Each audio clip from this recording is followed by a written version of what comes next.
नमस्कार. सखी सह्याद्रीच्या आजच्या भागात मी चैताली कानिटकर आपल्या सगळ्यांचं मनपूर्वक स्वागत करते. यत्र वर्णाः तत्र हर्षाः, यत्र हर्षाः तत्र जीवनम. याचा अर्थ जिथे रंग आहेत तिथे आनंद आहे आणि जिथे आनंद आहे तिथे जीवन आहे. पहा ना, रंग हे फक्त नेत्रसुखच देतात असं नाहीये, तर आपल्या मनावर भावभावनांवर सुद्धा रंग हे नेहमीच प्रभाव करणारे असतात, परिणाम करणारे असतात. आणि म्हणूनच रंगशास्त्र या विषयाचा स्वतंत्र अभ्यास आपल्याकडे करायला सुरुवात झाली. एकंदरच हे रंग आपल्या मनावर कसा काय प्रभाव टाकतात हेच आजच्या भागातून आपण जाणून घेणार आहोत. तेव्हा रंगांची ही सकारात्मकता जाणून घेण्यासाठी पाहूया आजचा विषय काय आहे तो. आज आपण बोलणार आहोत रंग आणि सखी, भावविश्वाचा रंगलेला प्रवास. आणि या विषयावर मार्गदर्शन करण्यासाठी स्टुडिओमध्ये या विषयातली एक तज्ञ जाणकार सखी आहे.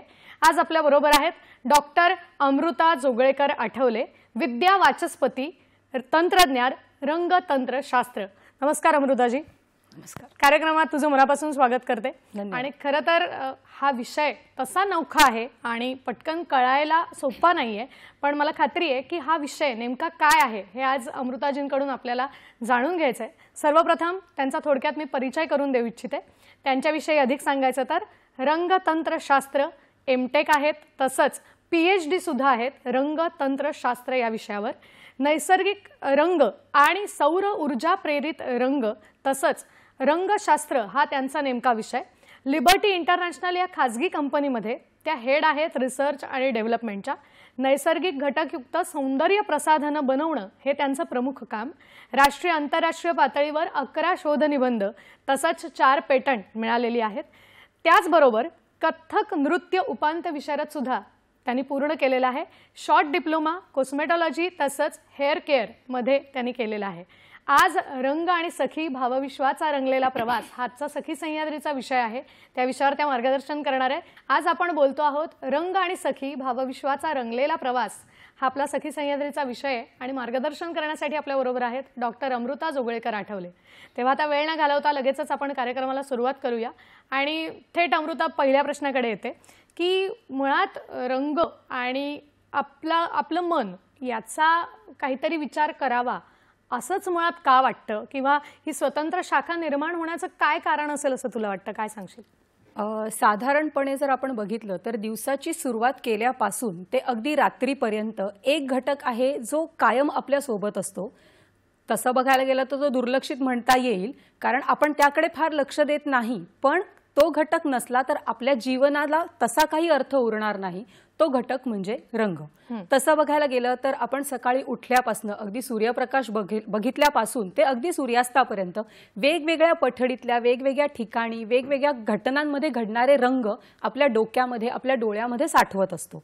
आणि साधारणतः जर आपण विचार केला तर दिवसाची सुरुवात जेव्हा आपण बाहेर खिडकीतून बघतो तेव्हा आपल्याला मळब दिसतंय का सूर्यप्रकाश दिसतोय, त्यानुसार आपण आपल्या रंगांचं आणि आपल्या मनाच्या गोष्टी आपण बदलत जातो. म्हणजे साधारण जेव्हा सूर्यप्रकाश दिसतो तेव्हा आपल्यालाच इतकं ऊर्जेने प्रेरित झाल्यासारखं वाटतं की आपला अख्खा दिवस आनंदी उत्साही जाईल, हा एक भाव आपल्या मनात आपोआप यायला सुरुवात होते.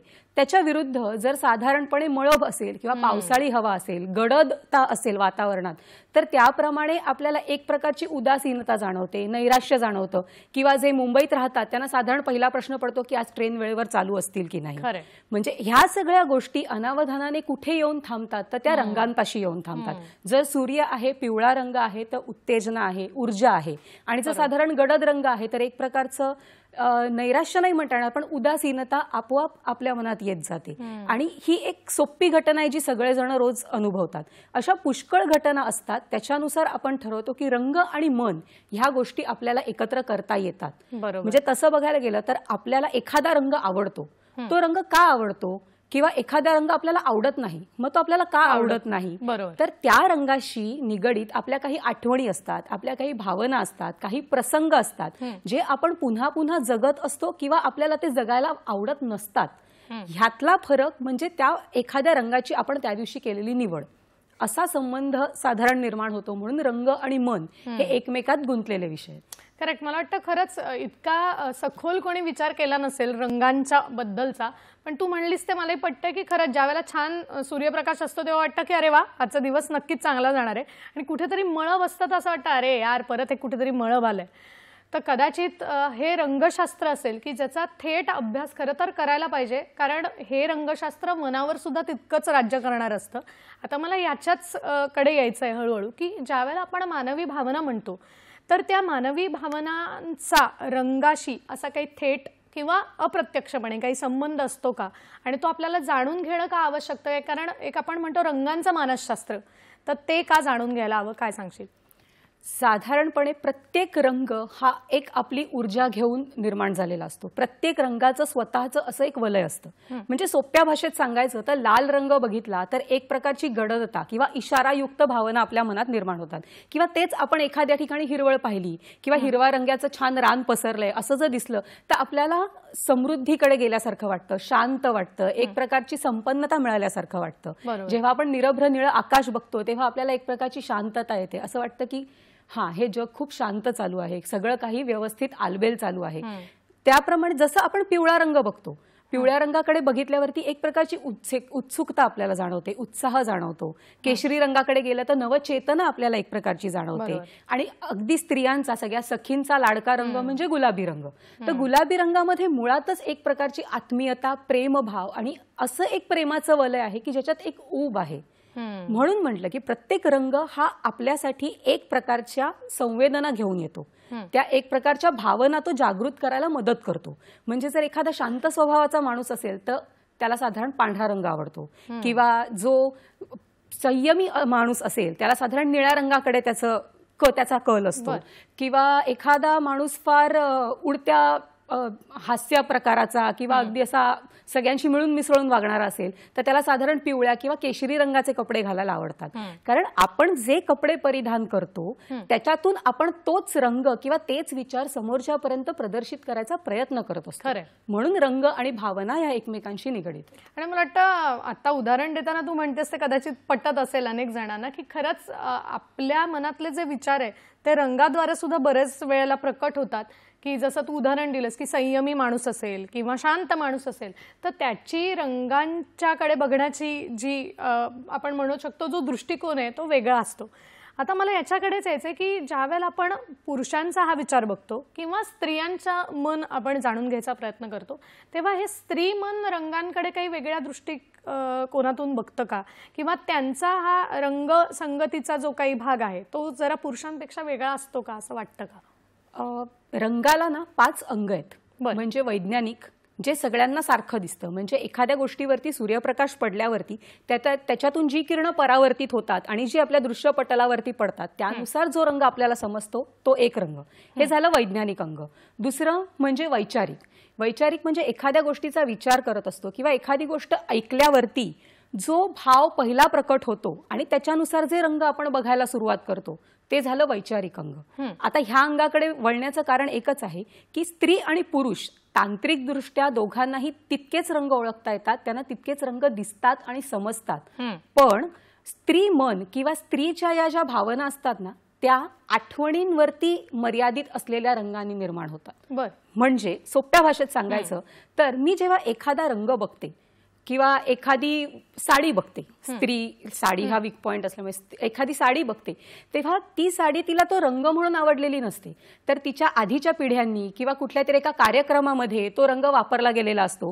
किंवा आपण पटकन म्हणतो की हे रंगसंगती फार छान दिसतीये, किंवा माझ्या आजीने माझ्या लग्नात ना अशीच अंजिरी रंगाची पैठणी नेसली होती. तो अंजिरी रंग कुठेतरी आपल्या डोक्यात इतका पक्का बसलेला असतो की आपण तो परत शोधायचा प्रयत्न करत असतो. त्यामुळे स्त्री मन हे बऱ्यापैकी आठवणींभोवती गुरफटलेले रंग घेऊन निर्माण होतं. आणि म्हणूनच असं म्हणतात ना की स्त्रिया जेव्हा साडी खरेदीसाठी जातात किंवा कुठल्याही खरेदीसाठी जातात तेव्हा त्यांना वेळ लागतो. वेळ त्यांना साधारण निवडी करता लागत नाही, तर त्या आठवणी त्या पुन्हा जगत असतात. आणि त्या आठवणी जेव्हा त्या जगत असतात त्यावेळेला समोर जी परिस्थिती आहे त्याच्याशी जुळवून घेण्याचा त्या प्रयत्न करत असतात. म्हणून जेव्हा त्या एखाद्या दुकानदाराकडे जाऊन म्हणतात की मला पिवळ्या रंगाची साडी दाखव, त्यावेळेला तो पिवळा रंग त्यांनी कुठे पाहिलेला असतो, तो कोणाच्या तरी लग्नात पाहिलेला असतो किंवा स्वतःच्या लग्नात परिधान केलेला असतो. आणि तो रंग ते परत शोधण्याचा प्रयत्न करतात. आणि म्हणूनच जेव्हा स्त्री मन येतं ना त्यावेळेला आठवणींभोवती गुरफटलेले रंग त्या जास्त उधळतात. हा फरक आहे पुरुषांच्या रंगांच्या संगतीमध्ये. नक्कीच. मला वाटतं ह्या विषयावर आपण अजून काही काही मनात प्रश्न आहेत ते विचारूया, पण तत्पूर्वी एक फोन येतोय तो घेऊन आपण पुढे जाऊया. आपल्याला अजिंक्य गोळे बदलापूरहून प्रश्न विचारतात. नमस्कार अजिंक्यजी. हा, मला असं विचारायचं होतं की रंगांच्या विविध छटांमध्ये सखी भावाचं नातं कसं पूजन करतं असं मला विचारायचं होतं. बर बर, सांगू शकाल काय? नक्कीच. त्यांचा प्रश्न आहे की आपण आता रंगांबद्दल म्हणत होतो की रंगांच्या सुद्धा वेगवेगळ्या छटा आहे. आता जसं तू उदाहरण दिलं की एखादी स्त्री जेव्हा साडी खरेदी करायला जाते तेव्हा पिवळा रंग म्हणते, पण मग त्यावेळेला तिलाच वाटतं की अरे हा तो पिवळा नाहीये. मग त्या छटा कुठेतरी येतात. तर तो आपल्या भावनांशी कसा काय, रंगांच्या छटा कशा काय आपल्या मनावर राज्य करतात? साधारणपणे बघायला गेलं ना तर मूळ रंग 3 आणि उपरंग 3 असे 6 रंग आणि काळा आणि पांढरा असा पूर्ण रंगांचा जर आपण सापळा किंवा रंगांची साधारण मांडणी पाहिली तर ह्या 9 रंगांमध्ये सगळं संपतं. म्हणजे जसे 9 रस असतात तसे 9 रंग असतात. पण एखाद्याचं मन हे एखादा रंग जेव्हा बघत असतं ना त्यावेळी त्याच्या मनात जे भाव उमटतात त्याच्यानुसार त्याला त्या छटा वेगळ्या दिसतात. म्हणजे एखादा पिवळ्या रंगाचं आपण उदाहरण घेऊ. पिवळ्या रंगामध्ये एक ढोबळ मानाने बघायला गेलं तर हळदी रंगाचा पिवळा किंवा आंबा रंगाचा पिवळा, लिंबू कलरची साडी प्रचंड फेमस असलेली गोष्ट आहे.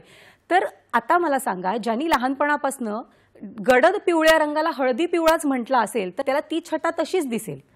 म्हणजे लहानपणापासून एखाद्या गोष्टी ज्या आपण घेऊन येत असतो किंवा लहानपणापासून ज्या गोष्टी आपल्याला शिकवलेल्या असतात त्याचा प्रभाव कुठेतरी छटा ओळखताना आपल्याला दिसतो. बरोबर. आणि मला वाटतं हाच कुठेतरी भाव सुद्धा प्रत्येक कृती करताना रंगांच्या बाबतीत आपण बरेच वेळेला त्याची अंमलबजावणी करताना दिसतो. आता मला पुढे यायचंय जो फार महत्त्वाचा प्रश्न असं मला वाटतं, कारण बरेच वेळेला असं होतं की कुठे जाताना फार मनात महत्त्वाचा विषय येतो तो वेशभूषेचा. मग वेशभूषा ठरवत असताना साधारणपणे रंगांच्या बाबतीत कुठल्या दृष्टिकोनातून कसा योग्य विचार करणं आवश्यक आहे त्याविषयी काय मार्गदर्शन करशील? साधारणपणे जर आपण बघितलं तर जेव्हा आपण समाजामध्ये वावरतो की जिथे खूप सारे लोक खूप साऱ्या वेगवेगळ्या रंगांच्या छटा घेऊन आपल्या समोर येतात त्यावेळेला आपलं व्यक्तिमत्व काय आहे, कसं आहे हे जर आपल्याला समजवायचं असेल तर आपण त्या रंगाचे कपडे परिधान केले तरच आपल्या व्यक्तिमत्वाची थोडीफार छाप पडू शकते. म्हणजे आपण एखादी मुलाखत द्यायला चाललो असू किंवा नोकरीसाठी आपण अर्ज केलेला असेल तर त्यावेळी आपण जर वेशभूषा पाश्चिमात्य पद्धतीची करत असू तर साधारण फिकट पिवळ्या रंगाचा आणि किंवा फिकट निळ्या रंगाचा शर्ट परिधान करणं किंवा त्या रंगाचा ड्रेस परिधान करणं, साडी नेसणं हे बऱ्याच ठिकाणी आपल्याला दिसून येतं. ह्याचं कारण असं की पिवळा रंग हा उत्साहवर्धक रंग आहे, उत्तेजना निर्माण करणारा आहे.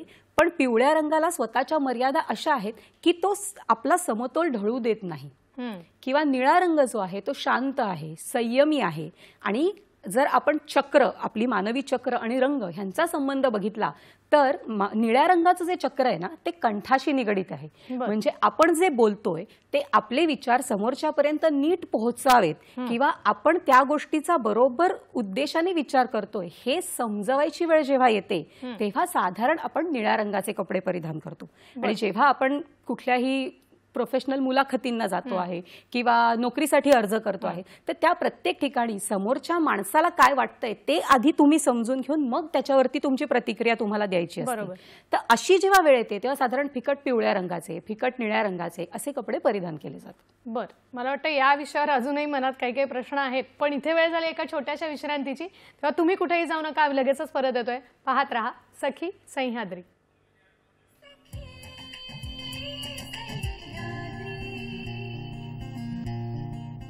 ब्रेक नंतर पुन्हा एकदा सगळ्यांचं स्वागत करते. आज आपण बोलतो आहोत रंग आणि सखी भावविश्वाचा रंगलेला प्रवास या विषयावर. आणि मार्गदर्शन करण्यासाठी आज आपल्याबरोबर स्टुडिओमध्ये आहे डॉक्टर अमृता जोगळेकर आठवले. ब्रेकपूर्वी आपण रंगांविषयी चर्चा करत असताना आपण स्त्री मन आणि रंग याचा विचार करत होतो. आता मला याच विषयाकडे नेमकं यायचं आहे की ज्या वेळेला एखादी स्त्री आणि तिचं व्यक्तिमत्व हे रंगांच्या आधारे तिला व्यक्त करायचं असेल तर साधारणपणे कोणती रंगसंगती ही विचारात घेतली पाहिजे? साधारणतः जसा माणसाचा स्वभाव असतो ना त्याप्रमाणे तो माणूस प्रत्येक रंगाकडे आकर्षित होतो. म्हणजे ज्याचं व्यक्तिमत्व साधारण गूढ आहे, गूढ म्हणजे काय तर तो सगळ्यांसोबत हसून खेळून आहे पण त्याच्या मनात आत काहीतरी वेगळंच चालू आहे हे असेल तर साधारण जांभळा रंग किंवा अशा गडद रंगांकडे माणूस हळूहळू जायला प्रयत्न करतो.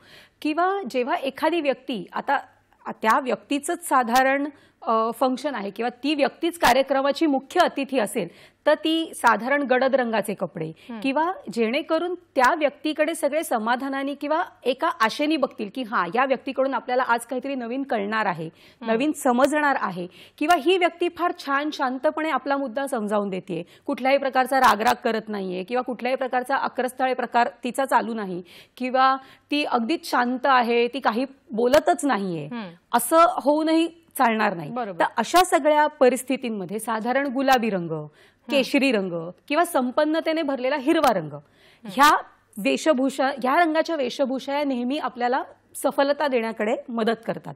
साधारणतः आपण जर पाहिलं असेल तर लग्न समारंभात सुद्धा जेव्हा ती मुलगी वधू असते तेव्हा तीच म्हटलं तर सेंटर ऑफ अट्रॅक्शन असते. तर त्यावेळेला आपण हळदीच्या वेळेला किंवा मंगलाष्टक असताना पिवळ्या रंगाची ती साडी परिधान करते किंवा वेगवेगळे विधी असताना हिरव्या रंगाची साडी परिधान केली जाते आणि नंतर जेव्हा भेटीगाठींचा कार्यक्रम असतो तेव्हा साधारण गडद रंगाची साडी ती परिधान करते.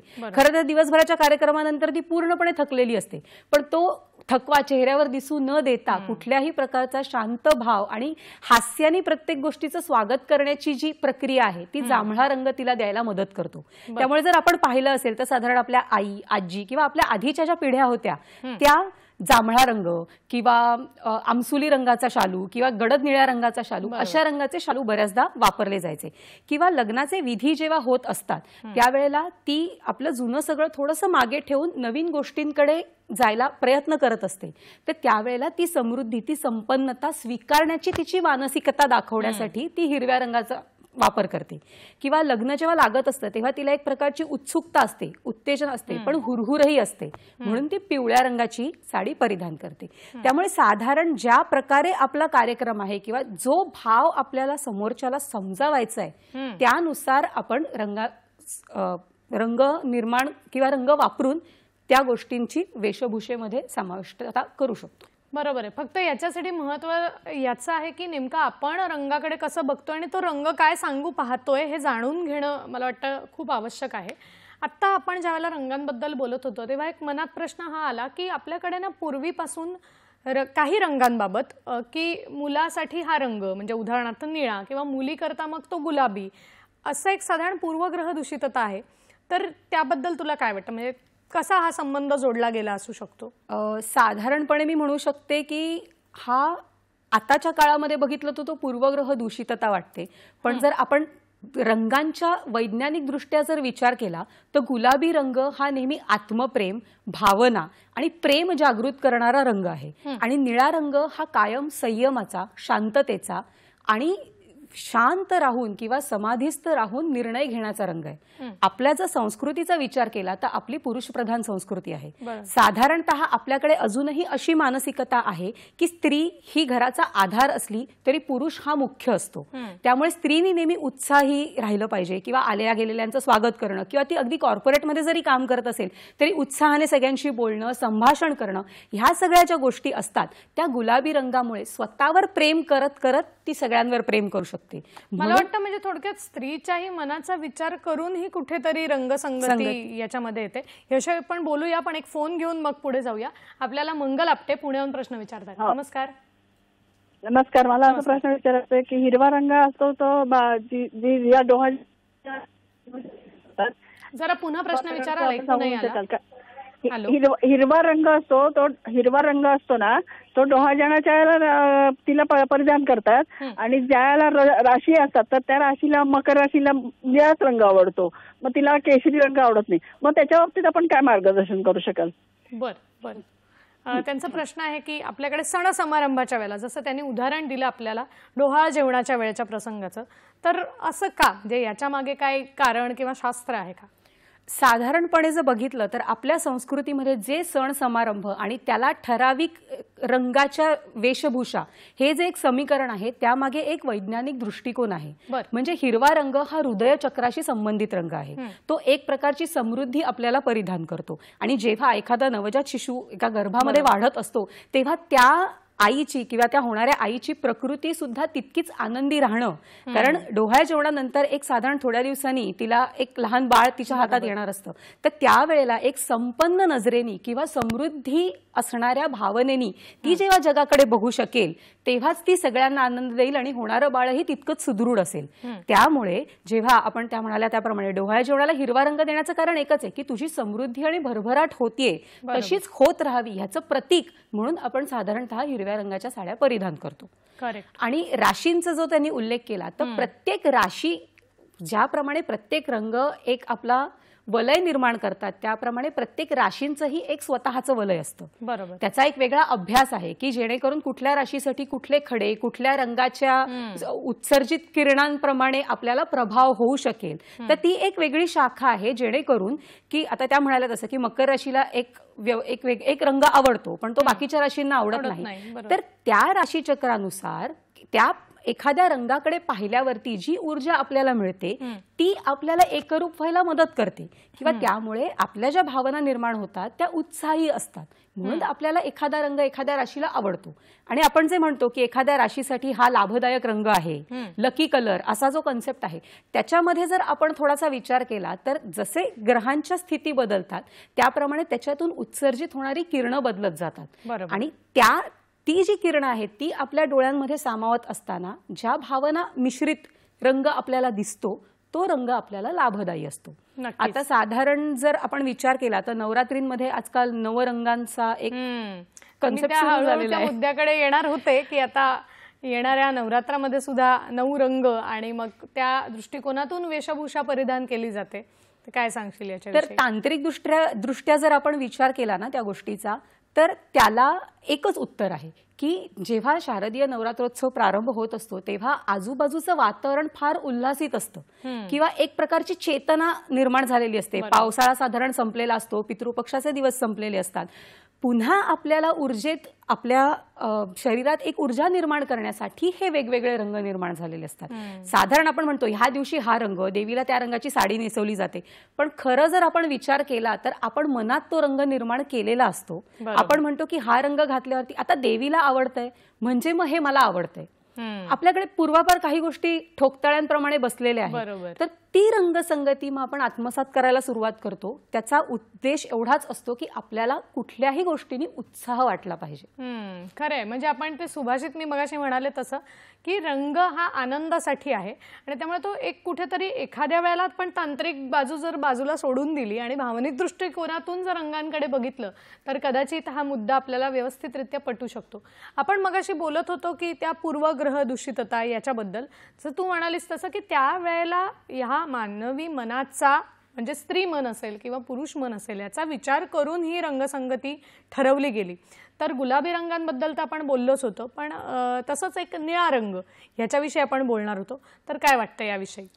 ज्याप्रमाणे आपण म्हणतो की स्त्री हा घराचा आधारस्तंभ असली तरी पुरुष हा मुख्य आहे. त्यामुळे पूर्वीपार आपल्याकडे पद्धत आहे की कुठलीही गोष्ट ठरवायची असेल किंवा निर्णय घ्यायची वेळ जेव्हा येते तेव्हा आपसूक सगळ्यांची पावलं त्या घरातल्या मुख्य पुरुषाकडे जातात. त्यावेळेला जर तो निळ्या रंगाचा एखादी गोष्ट परिधान करत असेल किंवा त्याला निळा रंग आवडत असेल तर साधारण एखाद्या गोष्टीचा सांगोपांग विचार करून निर्णय देण्याची क्षमता आपोआप त्याच्यामध्ये निर्माण होते. आणि हेच दाखवण्यासाठी गुलाबी रंग हा स्त्रियांना आवडतो आणि निळा रंग पुरुषांना आवडतो असं ढोबळ मानाने ठरवलं गेलं. याचा अर्थ असा नाही की स्त्री निळ्या रंगाचे कपडे परिधान करू शकत नाही किंवा पुरुषांना गुलाबी रंग आवडून. बरोबर. हा साधारण केलेला विचार आहे. आपण एक फोन घेऊया आणि मग पुढे जाऊया. आपल्याला योगेश पवार परभणीहून प्रश्न विचारतायत. नमस्कार. नमस्कार, योगेश पवार बोलतो मी. बोला. पालम परभणीवरून. बोला. प्रश्न विचारा. प्रश्न विचारा. माझा कपडे पुरुष मंडळी पांढरे कपडे घालतात, नेते मंडळी पांढरे कपडे घालतात, त्या पांढऱ्या रंगाचं महत्व काय असं की सर्वच पांढरे कपडे घालतात पुरुष मंडळी नेते मंडळी, असा प्रश्न आहे आमचा. नक्कीच. मला वाटतं त्यांच्या मनातला प्रश्न आहे की बरेच वेळेला आपण हे बघतो की साधारण नेते किंवा जी अशी मंडळी असतात ती पांढऱ्या रंगाचा वेश परिधान केलेली आपल्याला दिसतात. कुठेतरी रंगसंगतीचा विचार करताना आत्ता डोक्यात येऊ शकतं की आपल्या ध्वजाला सुद्धा 3 वेगळे विशिष्ट रंगच दिलेले आहेत. मग ते का? तर मला वाटतं ह्या प्रश्नानंतर आपण त्याचंही उत्तर घेऊया. काय सांगशील? ते जे म्हणाले की पांढऱ्या रंगाचेच कपडे वापरले जातात, साधारण पांढरा रंग हा शांततादर्शक रंग आहे. म्हणजे आपल्या मनात कितीही भावना दाटून आलेल्या असल्या किंवा कुठल्याही प्रकारची चलबिचल असली तरी ती चेहऱ्यावर दिसून न येण्यासाठी आपण पांढऱ्या रंगाचे कपडे परिधान करतो. आता आपण म्हणालो की राजकारणातल्या काही व्यक्ती किंवा नेते मंडळी ते इतक्या जनमानसामध्ये असतात, वेगवेगळ्या प्रवृत्तीची लोक त्यांच्याशी येऊन बोलत असतात, वेगवेगळ्या परिस्थितींमधून ते जात असतात किंवा वेगवेगळ्या कल्पनांचा विचार ते एकत्रितपणे करत असतात. त्या सगळ्या गोष्टी जर त्यांच्या चेहऱ्यावरती दिसल्या तर जो आपला नेता आहे तोच असा ढासळलेला किंवा वेगवेगळे विचार एकाच वेळेला करतोय असं जर दिसलं तर कदाचित जनतेच्या मनामध्ये त्याबद्दलचा आदर कमी होण्याची शक्यता असते. म्हणून त्या माणसाला न्यूट्रल राहणं किंवा कुठल्याही परिस्थितीत समोरच्याला माझ्या मनात काय चाललंय ते न दाखवता येणं ह्याची शक्ती पांढरा रंग देते. आणि पांढरा रंग हा मुळातच डोळ्यांना फार शांत भासतो. कुठलाही गडद रंग वापरण्यापेक्षा, आता निळ्या रंगामध्ये सुद्धा हेच गुण आहेत, पण निळा रंग हा कधी कधी गडद दिसू शकतो किंवा हिरव्या रंगाकडची जी भरभराट आहे ती साधारण आपण जेव्हा जनमानसात जातो तेव्हा ती उपयुक्त ठरत नाही. म्हणून साधारण नेते मंडळी किंवा हे जे वरिष्ठ अधिकारी असतात ते पांढऱ्या रंगाचा वापर करतात. आणि आता माझ्या मनातला प्रश्न की आपल्याकडे काही प्रतीकांसाठी ना रंग ठरलेले आहेत. जसं मी उदाहरण दिलं, आपल्या ध्वजामध्ये जे 3 रंग आहेत त्याचाच विचार करण्यामागे सुद्धा काही असं कारण असू शकेल का, काय वाटतं? साधारण बघितलं तर आपला इतिहास हा रक्तरंजित आहे. बरोबर. म्हणजे आपल्याला जे अहिंसेने स्वातंत्र्य मिळालं ही शेवटची हे कन्क्लुडिंग पार्ट आहे, पण तसं बघायला गेलं तर खूप सारे उठाव झाले, खूप साऱ्या सशस्त्र क्रांती झाल्या. तर ह्या सगळ्या सशस्त्रतेला एक प्रेरणा कुठून मिळाली, ती जी ऊर्जा आहे, ती जी चेतना आहे ती केशरी रंग आपल्याला देतो. किंवा कुठल्याही गोष्टीचा उत्साहपूर्ण मला एक नवीन क्रांती घडवायचे हा विचार आपल्याला केशरी रंगातून देतो. पण नुसतीच क्रांती घडवायची का, नुसत्याच मारामाऱ्या करायच्या आहेत का, नुसत्याच लढाया करायच्या आहेत का, तर नाही. आपल्याला कुठेतरी शांतता पण हवी आहे, आपल्याला कुठल्या तरी एका प्रकारचा संयम सुद्धा हवाय. जनजीवन सुरळीत चालवण्यासाठी आपल्याला एक प्रकारचा ठाव हवाय, धीर हवाय, तो पांढरा रंग आपल्याला देतो. त्याचप्रमाणे आपली भरभराट होतीये, आपली संपन्नता आपल्याकडे आहे ते दर्शवण्यासाठी आपण हिरवा रंग वापरतो. आणि जे निळं चक्र आहे, मी म्हटलं तसं ते सदोदित आपण प्रगतिशील पथावरती आहोत ते दाखवण्यासाठी, त्याचप्रमाणे संयमाने आम्ही पुढे चाललोय, आमच्यात निर्णय क्षमता आहे, त्याच्यासाठी आपण हा निळा रंग वापरतो. म्हणजे रंगशास्त्रदृष्ट्या आपल्या ध्वजाचं हे केलेलं विवेचन आहे. मला वाटतं ही कितीही बारकाईने आणि लक्षात ठेवण्यासारखी बाब आहे की आपण याचा खरंच विचार करत नाही, पण त्याही मागे शास्त्र आहे, त्याही मागे अभ्यास आहे जो आपल्याकडे केला गेलाय. खूप छान. आपण या विषयावर असंच मार्गदर्शन अमृताकडून घेणार आहोत, पण वेळ झाली एका छोट्याशा विश्रांतीची. तेव्हा आपण कुठेही जाऊ नका, आम्ही लगेचच परत येतोय. पाहत रहा सखी सह्याद्री.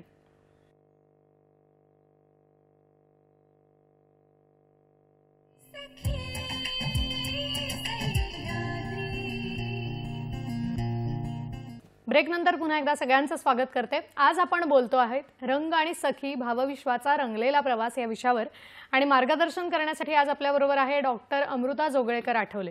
अमृता, एक मनात प्रश्न हा आहे की आपल्याकडे जसं आता तू रंगांचं विवेचन केलंस, आपण ध्वजाविषयी बोललो, त्या रंगाविषयी बोललो, तसंच आपल्याकडे साधारणपणे धार्मिक कार्यांमध्ये किंवा मंगलप्रसंगी काळा रंग हा निषेध, काळ्या रंगाचा निषेध करावा असं मानलं जातं, आणि हाच काळा रंग संक्रांतीच्या वेळेला मात्र आवर्जून वापरावा असं सांगितलं जातं. तर ह्या रंगसंगती मागे काय नेमकं शास्त्र आहे? साधारणतः जर आपण बघितलं ना तर काळा रंग हा सगळ्या प्रकारच्या ऊर्जा शोषून घ्यायला मदत करतो. म्हणजे जे आपण पाहतो, जसं आपण पाहतो किंवा जी गोष्ट आपल्या समोर घडते त्या सगळ्यातून जी ऊर्जा प्रसारित होते, काळा रंग त्या सगळ्या ऊर्जा शोषून घेतो. जेव्हा आपण एखाद्या समारंभात जातो तेव्हा आपण फार चेतनेने भरलेले असतो, आपल्याला एक प्रकारचा उत्साह वाटत असतो, किंवा एखाद्या गोष्टीचं आपण जेव्हा कौतुक करायला गेलेलो असतो तेव्हा कुठल्याही प्रकारची नेगेटिव्हिटी किंवा कुठल्याही प्रकारचे नकारात्मक विचार जर कोणाच्या मनात असतील किंवा जर ते आजूबाजूच्या परिसरात वातावरणात भारले गेले असतील तर त्याचा प्रभाव आपल्यावर पडू नये. बरोबर. ह्याच्यासाठी आपण लग्न समारंभात म्हणा किंवा कुठल्याही धार्मिक कार्यामध्ये साधारणतः काळ्या रंगाचा वापर करत नाही. बरोबर. पण त्याच्या एक्झॅक्टली उलट संक्रांतीमध्ये, संक्रांत ही साधारण जानेवारी महिन्यात येते आपल्याकडे, तेव्हा थंडी हिवाळा ऋतू आपल्याकडे चालू असतो, तेव्हा जेव्हा आपल्याकडे हिवाळा ऋतू चालू असतो तेव्हा आजूबाजूच्या थंड वातावरणाशी समतोल साधता यावा आणि जी आपल्याला ऊर्जा थोडीफार सूर्याकडनं मिळते ती सगळीच्या सगळी चेतना म्हणून आपल्या शरीरात जाता यावी, यासाठी आपण संक्रांतीला काळ्या रंगाचा वापर करू शकतो. म्हणजे मला वाटतं की कुठेतरी आपल्या आयुर्वेदात सुद्धा हा विचार केला गेला आहे आणि त्यानुसार आपण वेशभूषा करत असताना कुठला रंग वापरला पाहिजे हे सुद्धा आपल्याकडे पहिल्यापासून आपण ठरवून दिलेलं आहे आणि त्या पद्धतीने आपण चालतोय की त्यामागे एक शास्त्र आहे. आता मला पुढे मनात हा प्रश्न आहे की रंगशास्त्राचा विचार करत असताना किंवा रंगशास्त्राचा अभ्यास करत असताना माणसाच्या मनावरती किंवा माणसाच्या आरोग्यावरती या रंगांचा काही परिणाम होत असतो का? आणि विशेषतः हे मला स्त्रियांच्या बाबतीत विचारावं असं वाटतं, कारण स्त्री म्हटल्यानंतर तिचं जो काही वेशभूषा आहे त्याची जी निवड आहे त्यात आपण अनेक रंगसंगतींचा विचार नेहमी करत असतो. तर मग तिच्या या रंगसंगतीच्या निवडीचा तिच्या आरोग्यावरती काही परिणाम होतो का? जेव्हा आपण फार उत्साही असतो तेव्हा आपण एखाद्या रंगाकडे आकर्षित होतो किंवा जेव्हा आपलं मन उदास असतं तेव्हा आपल्याला एक दुसराच रंग आवडतो. जर आपण म्हटलं की मला गुलाबी रंग फार आवडतो तर मग रोज आपण गुलाबीच रंगाचे कपडे परिधान करतो का? नाही आपण करत. आपण वेगवेगळे रंग, मग ते उगाचच आपल्या कपाटात आहेत म्हणून आपण घालतो का? तर तसाही प्रकार नाही. जेव्हा आपण सकाळी उठतो तेव्हा मनात आपल्या काही विचार चालू असतात आणि ते विचार चालू असताना जेव्हा आपण कपाट उघडतो आणि एखाद्या रंगाकडे आपण आकर्षित होतो तो रंग आपण त्या दिवसासाठी निवडतो. त्याचप्रमाणे जेव्हा आपण स्त्रीची मानसिकता जर म्हटली तर ती वेगवेगळ्या भावविश्वांमधून जात असते. ती एकाच वेळेला खूप साऱ्या गोष्टी करत असते, मल्टीटास्किंग करायलाच लागतं. त्याप्रमाणे जर आपण बघितलं तर एखाद्या रंगातून जी ऊर्जा तिच्याकडे येते तिला जर ती उत्साह वाढवायला मदत करत असेल तर तो रंग ती स्त्री निवडते. नक्कीच. आता याच्यावर आपण बोलूया, पण एक फोन येतोय तो घेऊन लगेच पुढे जाऊया. आपल्याला विनया परब विरारून प्रश्न विचारतात. नमस्कार. नमस्कार. नमस्कार. माझे 2 प्रश्न आहेत मॅडम. एक म्हणजे आपली पर्सनॅलिटी उठावदार दिसण्यासाठी कोणता रंग वापरावा आणि हवामानानुसार रंगांची निवड कशी करावी? बर. त्यांचे 2 प्रश्न आहेत, तर त्यांच्या प्रश्नांचं आपण उत्तर देऊया, पण तत्पूर्वी आपण जो बोलत होतो तो मुद्दा आपण पूर्ण करून मग त्यांच्या प्रश्नांकडे येऊया. तर साधारणतः स्त्री जेव्हा एखादा रंग निवडते तेव्हा तिच्या मागे खूप साऱ्या भावना, खूप साऱ्या गोष्टी मनामध्ये दाटून आलेल्या असतात. म्हणजे आता स्त्री नोकरीसाठी चालली आहे पण त्याच वेळेला तिने सकाळी उठून घरच्या सगळ्यांसाठी डबे बनवलेले असतात किंवा ती सगळं घरच्यांचं आवरत असते. तिचं अपत्य असेल तर त्याचं सगळं आवरून ती तयार होऊन जात असते. त्यावेळेला तिच्या डोक्यात खूप सगळ्या गोष्टी चालू असतात. मला वेळेवर ट्रेन मिळेल का? माझं काम आज पूर्ण होईल का? मला वेळेवर घरी येता येईल का? मी येताना माझ्या मुलासाठी किंवा मुलीसाठी काही खाऊ आणू शकेन का? किंवा मी घरी जो स्वयंपाक केलाय मी भाजीत मीठ घातलंय की नाही, इथपासनं त्या सगळ्या गोष्टी चालू असतात. तर अशा सगळ्या गोष्टींचा जेव्हा आपण विचार करतो तेव्हा साधारण पिवळा रंग हा उत्तेजना देतो, आपला मनातला उत्साह वाढवायला मदत करतो. किंवा गुलाबी रंग, मग अशा वेळेला ती स्त्री पटकन लाल रंगाकडे जात नाही, कारण लाल रंग हा प्रखर रंग आहे. एखाद्या गोष्टीचा इशारा किंवा एखाद्या गोष्टीची पूर्ण कल्पना जेव्हा आपल्याला येते तेव्हा आपण लाल रंगाकडे जातो. त्याच्यामुळे स्त्री आणि तिचं व्यक्तिमत्व ह्या गोष्टी आणि तिचं आरोग्य ह्या सगळ्या एकमेकांशी बांधलेल्या आहेत. रंगोपचार म्हणून एक पद्धती आहे ज्याच्यामध्ये साधारण सूर्यप्रकाश आणि रंगीत बाटल्या ह्याच्यामध्ये पाणी ठेवून त्याचा उपचार पद्धतीसाठी वापर केला जातो.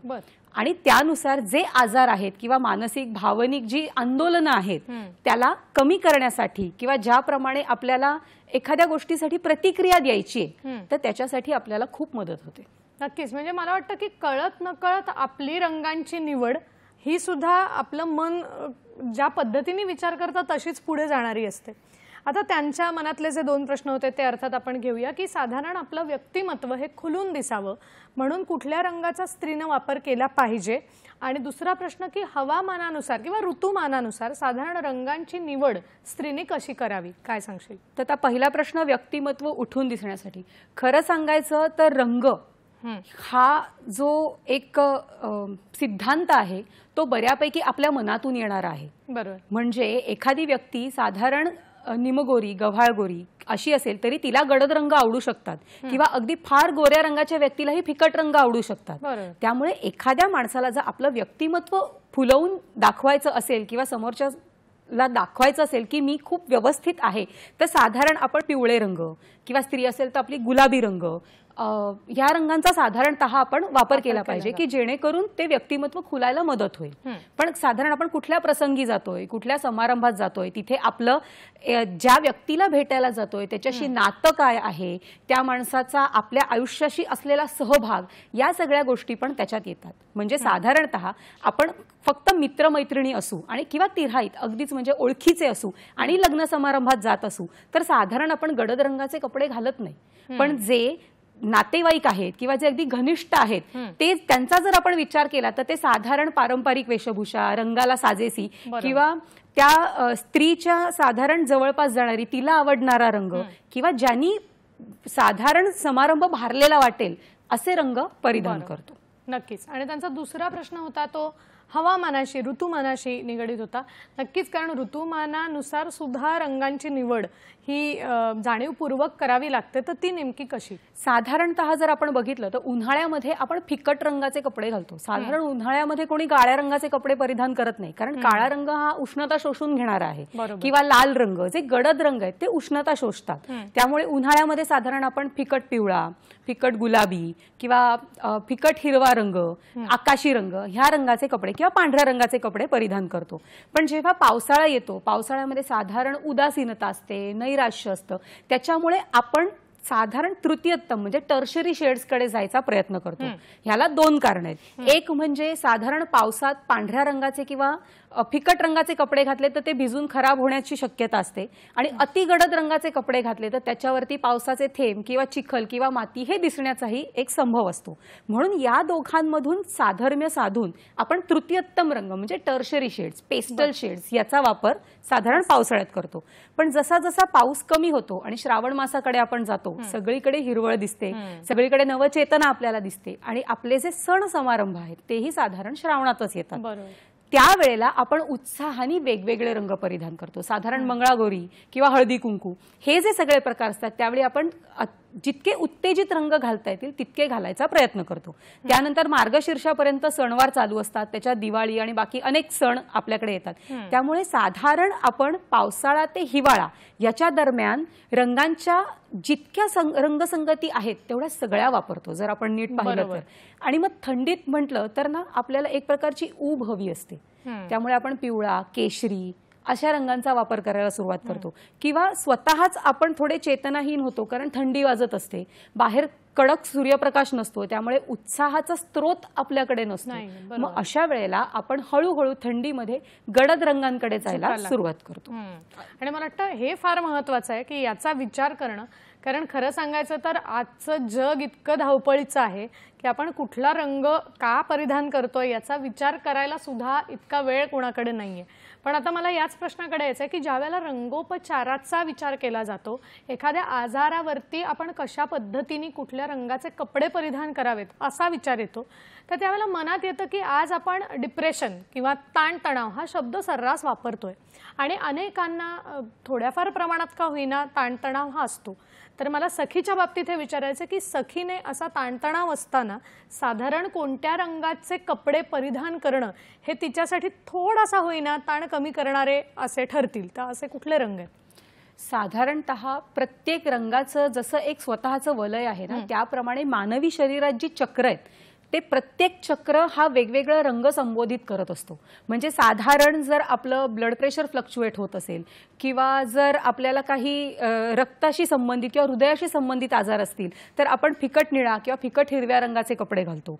किंवा साधारण आता स्त्रीचा महत्त्वाचा विषय म्हणजे आजकाल सर्जनशीलता आणि लैंगिकता किंवा मासिक पाळी म्हणा किंवा अजून बाकीच्या बऱ्याच साऱ्या गोष्टी असतात ज्यामध्ये ती वेगवेगळ्या भावनिक उच्च नीचतेतून जात असते, तिचे मूड स्विंग्स होत असतात. तर अशा वेळेला साधारण केशरी रंग किंवा पिवळा रंग हा आपल्याला उत्साह देतो, कारण केशरी रंग हा लैंगिकतेशी आणि एक प्रकारच्या सर्जनशीलतेशी संबंधित असतो. बरं, आता एक फोन येतोय तो घेऊया आणि पुढे जाऊया. आपल्याला रवींद्र माळवी प्रश्न विचारतायत नाशिकहून. नमस्कार. Hello hello Ravindraji. हॅलो. वाटतं काही अडचणीमुळे फोन कट झालाय, तर आपण अर्थातच पुढच्या चर्चेकडे येऊया. आता मला प्रश्न हा विचारायचा आहे की हे शास्त्र खरं तर मोठं आहे, पण मग अजूनही रंग आणि संशोधन जर आपण विचार केला तर संशोधनाला कितपत वाव आहे असं वाटतं? काय वाटतं याविषयी? खरं सांगू तर रंग, सूर्यदेवता जी रंगदेवता आहे आपली, तिच्यापासून हा प्रवास खरा सुरू झालाय. म्हणजे अश्मयुगामध्ये जेव्हा रंग नव्हते तेव्हा कोळसा, माती, दगड किंवा काही संयुग वापरून आपण रंग निर्माण केले. तेव्हापासून खरं रंगांची प्रगती होत गेली. आणि खरं तर ज्याप्रमाणे गरज असते ना त्याप्रमाणे रंगांचा आविष्कार होतो. म्हणजे आपला जो मानवी डोळा आहे, सशक्त मानवी डोळा, स्त्री असो किंवा पुरुष, तांत्रिकदृष्ट्या 10,000 वेगळ्या छटा लक्षात ठेवू शकतो. तो त्या बघू शकतो, त्या समजू शकतो आणि लक्षात ठेवू शकतो. पण आपल्याकडे साधारण ढोबळमानाने असं म्हटलं तर पुरुषांना काही रंग कळत नाहीत किंवा स्त्रीलाच रंग छान कळतात. तर ही जी तफावत आहे किंवा हा जो फरक आहे तो समाजाने निर्माण केलेला आहे. तांत्रिकदृष्ट्या स्त्री आणि पुरुष दोघांनाही तितकेच रंग कळतात. त्यामुळे जेव्हा आपण एखाद्या रंगाचा विचार करत असतो त्याच्यात संशोधनाला अजूनही वाव आहे. कारण जर विचार केला तर पूर्वी आपण लग्न समारंभात ठराविक साच्याच्याच रंगातले कपडे वापरायचो. पण आता जर आपण बघितलं, आता जे मॉडर्न वेडिंग कन्सेप्ट आलाय ज्याच्यामध्ये ब्राइड्स आणि ग्रूम म्हणजे वधू आणि वर हे बऱ्यापैकी पेस्टल शेड्स किंवा टर्शरी शेड्सकडे आपल्याला झुकलेले दिसतात. ह्याचं कारण असं आहे की टर्शरी शेड जेव्हा आपण घालतो ना तेव्हा वेगवेगळे विचार आपण एकत्रित मेंदूत साठवून समोरच्याला ते दाखवू शकतो. नक्कीच. म्हणजे आता किती विचार बदलला हे कळतं. मगाशी जो फोन आपण घेऊ शकलो नाही ते आपल्याशी पुन्हा जोडले गेले, तर त्यांचा आपण प्रश्न घेऊया. रवींद्रजी नाशिकहून बोलतायत, प्रश्न विचारा रवींद्रजी. हॅलो. हॅलो. हा बोला, प्रश्न विचारा. मॅडम. हो मॅडम, विषय खूप उत्तम आहे आजचा. मला एक प्रश्न विचारायचा आहे की मानसशास्त्रीय उपचारांमध्ये वेगवेगळ्या पद्धती असतात, क्लिनिकल सायकोलॉजी वगैरे वगैरे. तर त्यामध्ये रंगांचा कितपत उपयोग होतोय आजकाल आणि त्या तंत्रज्ञानामध्ये काही बदल होत गेलाय का? आणि त्याचा किती प्रभावीपणे उपचार पद्धतीमुळे उपयोग होऊ शकतो? आणि अजून एक प्रश्न असा आहे की रंग बनवण्याच्या जशा तंत्रज्ञान बदललं आहे तर तसं अजून काही ओळखण्याचं म्हणा किंवा जर डिजिटायझेशन आलं वगैरे वगैरे तर त्याच्यामुळे काही रंगांच्या अस्तित्वामध्ये बदल वगैरे होत आहेत किंवा त्यात काही तंत्रज्ञान बदलत चाललंय का? तो एक प्रश्न विचारायचा होता. नक्कीच नक्कीच. आपल्या प्रश्नाचं उत्तर अमृताजी देतील, पण वेळ झाली एका छोट्याशा विश्रांतीची. तेव्हा आपण कुठेही जाऊ नका, आम्ही लगेचच परत येणार आहोत आणि आपल्या प्रश्नांची उत्तरं देणार आहोत. तिथपर्यंत बघत राहा सखी सह्याद्री.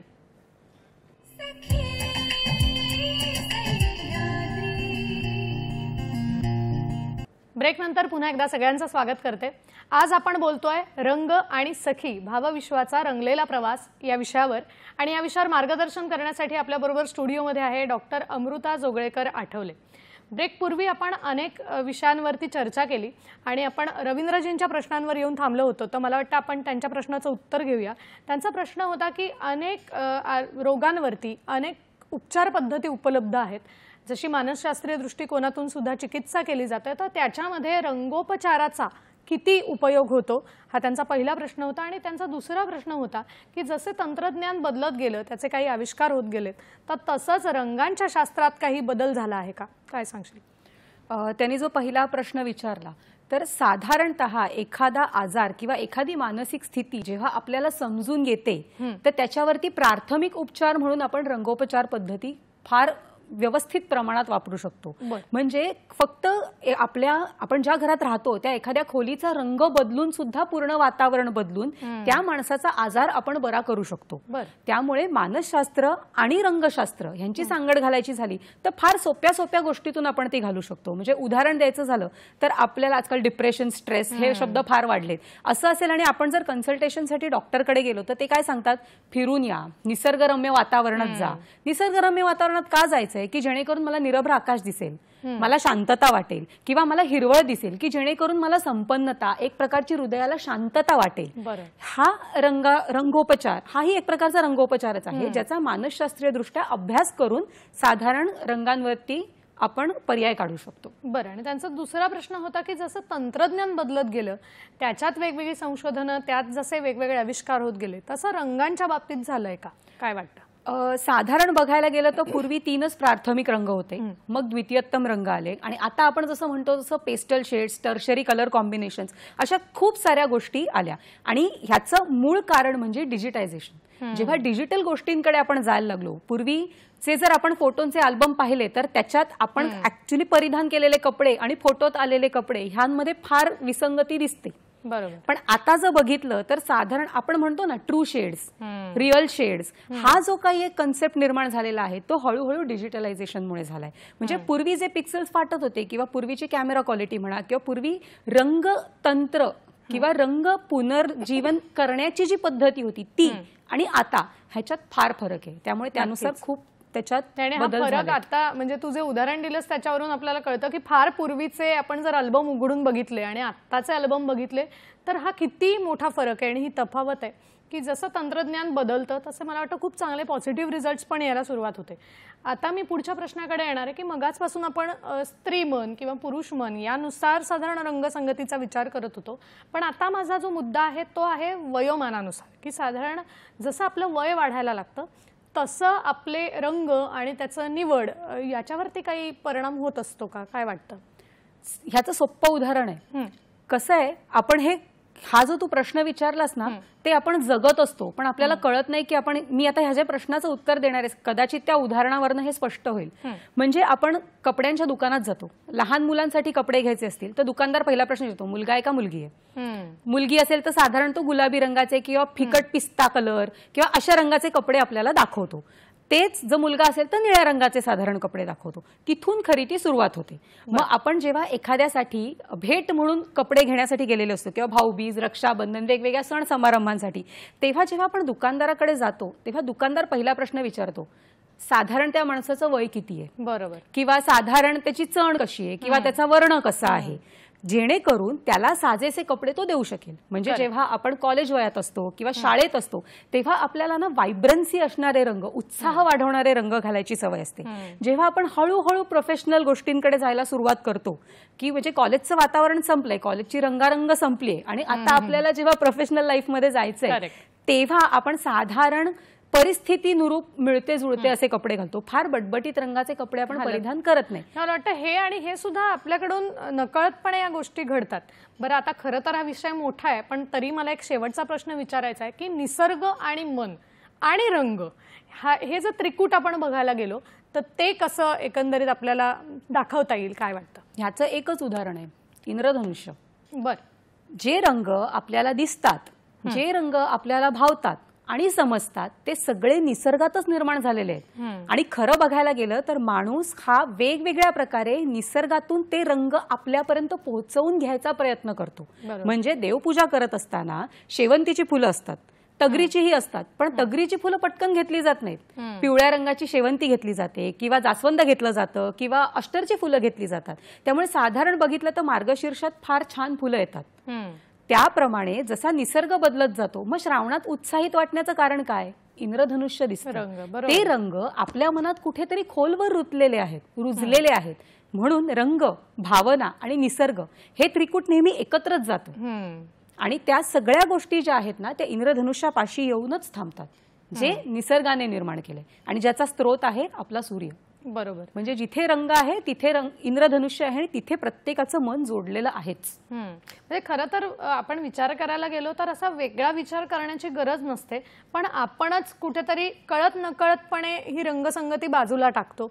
म्हणून थोडासा कदाचित आपल्या रंगसंगतीत किंवा वेशभूषेच्या निवडीमध्ये फरक पडतो. अगदी जाताना या विषयाशी निगडीत काही सल्ला द्यायचा असेल रंगांच्या वापराबाबत तर काय सांगशील? मुळात रंग ही अशी संकल्पना आहे जी आपल्या मनापासून सुरू होऊन आपल्या मनाशीच येऊन थांबते. त्यामुळे आपल्या मनाला जरा मोकळीक देऊन आपल्या मनाचं जर ऐकलं तर साधारण निसर्गातले सगळेच रंग आपल्याला काही ना काहीतरी सांगू शकतात. सगळेच रंग आपल्याला काही ना काहीतरी संदेश देत आहेत. सो ज्याप्रमाणे आपल्या भावना आहेत, ज्याप्रमाणे आपली विचारसरणी आहे त्याप्रमाणे सगळ्या रंगांना आपलंसं करता येईल ही भावना जर मनात ठेवली ना तर मग म्हणता येतं रंगुनी रंगात साऱ्या रंग माझा वेगळा.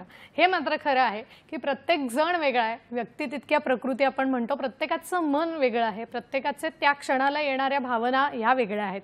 त्यामुळे त्यावेळेला आपण आपल्याला आवडतील असे रंग जरूर वापरावेत. फक्त एक कुठेतरी रंगोपचार सुद्धा जर जाणून घेतला तर त्याचा आपल्या आयुष्यात आपलं व्यक्तिमत्व खुलवताना सुद्धा नक्कीच वापर करता येईल. अमृता, खूप छान पद्धतीने आज खरं तर रंगशास्त्र काय हे आम्हाला माहिती नव्हतं, पण हा विषय खूप सोपा करून तू सांगितलास आणि मुळात इथे वेळात वेळ काढून आलीस त्याबद्दल संपूर्ण सखी सह्याद्रीच्या टीमच्या वतीने मी तुझे मनापासून आभार मानते. आणि नक्कीच हा रंगांचा विचार आता करायला लागायला हरकत नाही, कारण आज हे रंगशास्त्र आपण जाणून घेतले तेव्हा नक्कीच हे रंगशास्त्र आपल्या पुढच्या काळात सुद्धा आपल्याला फायदेशीर ठरणार आहे. सखी सह्याद्रीमध्ये असेच वेगवेगळे विषय घेऊन आपण नेहमीच भेटत असतो. आपण भेटणार आहोत सखी सह्याद्रीच्या पुढच्या भागात एका नवीन विषयासह. आत्ता मात्र सर्वांचा निरोप घेतेय. नमस्कार.